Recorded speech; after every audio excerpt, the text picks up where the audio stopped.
இந்த வருஷம் ஆங்கில புத்தாண்டு வியாழக்கிழமை பிறந்தது. வியாழக்கிழமை குருவாரம் நம்ம குபேர பகவானை பிறந்தது. இந்த வருஷம் முழுக்க நம்ம குபேர பகவானை வணங்கணும். வியாழக்கிழமையில தவறாம குரு உரையில வணங்குங்க. அதே மாதிரி புதன்கிழமையில புதன் உரையில வணங்குங்க. சுக்கிர உரையில வெள்ளிக்கிழமை சுக்கிர உரையில வணங்கணும். குபேர பகவான் இந்த வருஷம் முழுக்க மனதார நீங்க என்னென்னலாம் பிரார்த்தனை பண்ணி கேட்குறீங்களோ அதெல்லாம் கண்டிப்பாக கொடுப்பாரு. குபேர பகவானும் சித்தர்லக்க அம்மாவும் நமக்கு என்னென்ன விஷயங்கள்லாம் தேவையோ அதெல்லாம் செஞ்சு கொடுப்பாங்க. அதே மாதிரி அரைக்கா சாம்பார் வாழ்க்கையில் ஒரு சில விஷயங்கள்லாம் நடந்தது, கசப்பான சம்பவங்கள்லாம் நடந்தது. அதெல்லாம் எனக்கு கிடைக்குமோ கிடைக்காதோன்னு ரொம்ப சிரமப்பட்டு இருந்தேன். ஆனால் கிடைச்சிது, வேற வழியில் கிடைச்சிது. அதாவது இந்த உலகத்தில் பார்த்தீங்கன்னா நடக்கக்கூடிய விஷயம், நடக்காத விஷயம், ரெண்டு விஷயம் இருக்குது. ஒரு சில விஷயம் நடக்கவே நடக்காது, ஆனால் ஒரு சில விஷயம் கேட்டவொடனே நடக்கும். இந்த நடக்காத விஷயத்துக்கு மாற்றா கடவுள் நம்ம செஞ்சு கொடுப்பாங்க. அந்த வகையில் இந்த ரத்தன மங்கலம் குபேர பகவான் எனக்கு தெரிஞ்சு எத்தனை பேர் போயிருக்காங்க. ரொம்ப கஷ்டப்பட்டவங்க, ரொம்ப சிரமப்பட்டவங்க, வாழ்க்கையில் வாழ முடியாமல் வழி தெரியாமல் திக்கி திணறவங்கெல்லாம் இந்த குபேர பகவானை பார்த்து வணங்கி இன்னைக்கு எவ்வளோ உயரத்தில் இருக்காங்க.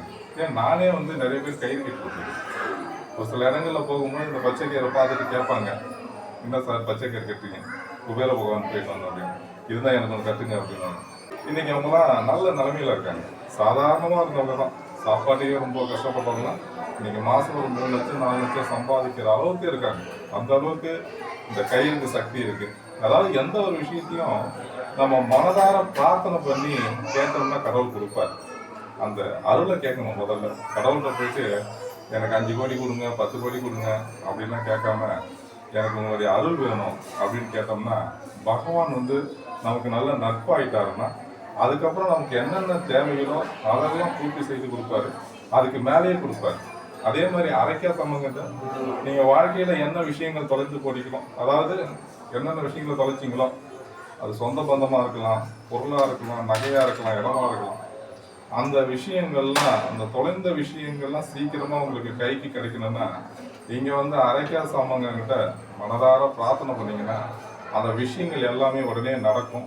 நீங்கள் என்ன தேடி அடைந்து கொண்டிருக்கிறீர்களோ அந்த விஷயங்கள் உங்கள் கைக்கு பக்கத்துலேயே நிற்கும். நீங்கள் அப்படியே எடுத்துக்கலாம். அந்த அளவுக்கு சக்தி வாய்ந்த இடம் இந்த ரத்னமங்கலம் அரைக்கா சாமனும் சரி, குபேர பகவானும் சரி. நீங்கள் எல்லோரும் இங்கே பயன்படணும். இந்த வருஷம் இல்லை, உங்களுக்கு எப்போல்லாம் புரியுதோ உங்கள் ஆயுசுக்கும் உங்கள் குடும்பத்தில் இருக்கிறவங்க, நண்பர்கள், சொந்த பந்தங்கள் எல்லாமே இங்கே பிரார்த்தனை பண்ணுங்க. உங்களுடைய நல்ல விஷயங்கள், நல்ல எண்ணங்கள் எல்லாம் பூர்த்தியாகும்.